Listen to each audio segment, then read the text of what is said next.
আজকে আন্তর্জাতিক অপরাধ ট্রাইব্যুনালে প্রথমবারের মতো বাংলাদেশের এই যে বিগত সরকারের ক্ষমতাসীন যারা ব্যক্তি ছিলেন, মন্ত্রী পরিষদের সদস্য ছিলেন, আওয়ামী লীগের বিভিন্ন পর্যায়ের নেতা ছিলেন, 14 দলের নেতারা ছিলেন, ক্যাবিনেট পার্লামেন্টের বিভিন্ন পর্যায়ের নেতা ছিলেন, সেক্রেটারি ছিলেন, এমন ব্যক্তিবর্গদের মধ্যে আজকে মোট 13 জনকে আদালতে হাজির করা হয়েছিল।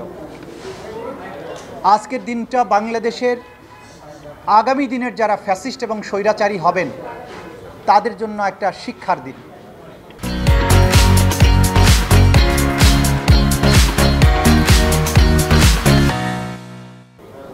ক্ষমতার দম্ভ এবং মানুষের স্বাধীনতার আকাঙ্ক্ষাকে দমন করার জন্য অপরাধের মাধ্যমে, হত্যাকাণ্ডের মাধ্যমে, নিপীড়নের মাধ্যমে একটা জাতির আকাঙ্ক্ষাকে দমন করে গণহত্যা চালিয়ে মানবতা বিরোধী অপরাধ করে ক্ষমতায় যে চিরদিন থাকা যায় না এবং বিচারের মুখোমুখি হতে হয়, আজকের দিনে এই আদালতের দৃশ্য দেখে ভবিষ্যতে বাংলাদেশের যারা স্বৈরাচারী হওয়ার স্বপ্ন দেখেন তারা যদি শিক্ষা গ্রহণ করেন সেটা আজকের দিনের জন্য একটা বড় লেসন হবে বলে আমরা মনে করি। আজকে এই আন্তর্জাতিক অপরাধ ট্রাইব্যুনালে বিগত সরকারের আমলের 13 জন ক্ষমতাশালী ব্যক্তিকে হাজির করা হয়েছিল, যাদের বিরুদ্ধে জুলাই এবং আগস্টের যে মানবতা বিরোধী অপরাধ, গণহত্যা এবং অন্যান্য অপরাধ যেগুলো আন্তর্জাতিক আইনের অপরাধ, সেগুলো সংগঠনের দায়ে তাদেরকে উপস্থিত করা হয়েছিল।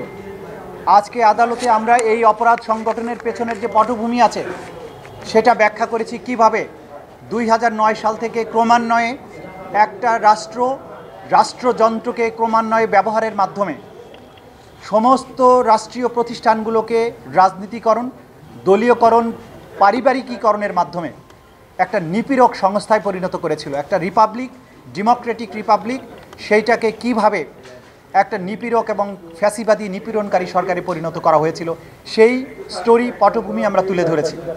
যেই পটভূমিতে একটা রাষ্ট্র ক্রমান্বয়ে জনগণকে বিভিন্ন সময় হত্যা করে, আমরা বলেছি পিলখানা হত্যাকাণ্ডের মাধ্যমে প্রতিরক্ষা ব্যবস্থাকে ধ্বংস করা হয়েছে, শাপলা চত্বরে সাধারণ মানুষকে হত্যা করার মাধ্যমে প্রতিবাদী জনতাকে স্তব্ধ করা হয়েছে, ডিজিটাল সিকিউরিটি অ্যাক্টের মাধ্যমে মানুষের বাকস্বাধীনতা, অন্যায় এবং নিপীড়নের বিরুদ্ধে যে ভয়েস জনগণের সেটাকে রুদ্ধ করা হয়েছে।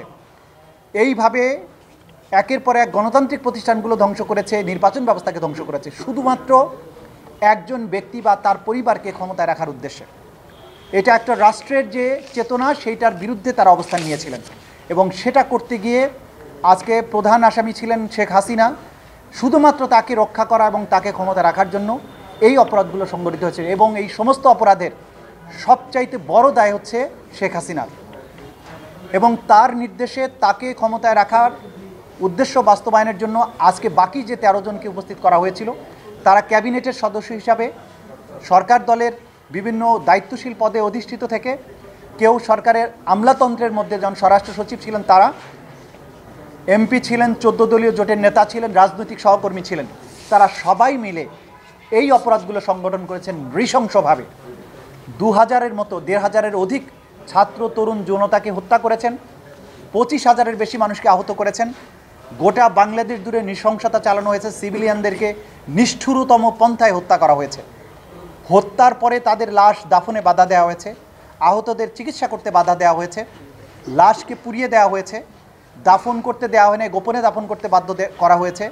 হসপিটালে চিকিৎসার পরে মৃত্যুবরণকারীদের ডেথ সার্টিফিকেটে পোস্টমর্টম করতে দেওয়া হয়নি, ডেথ সার্টিফিকেটে লিখতে দেওয়া হয়নি যে গানশট ইঞ্জুরিতে মারা গেছে। এই ধরনের অপরাধ সংগঠন তারা করেছেন, তারা আজকে উপস্থিত করা হয়েছিল।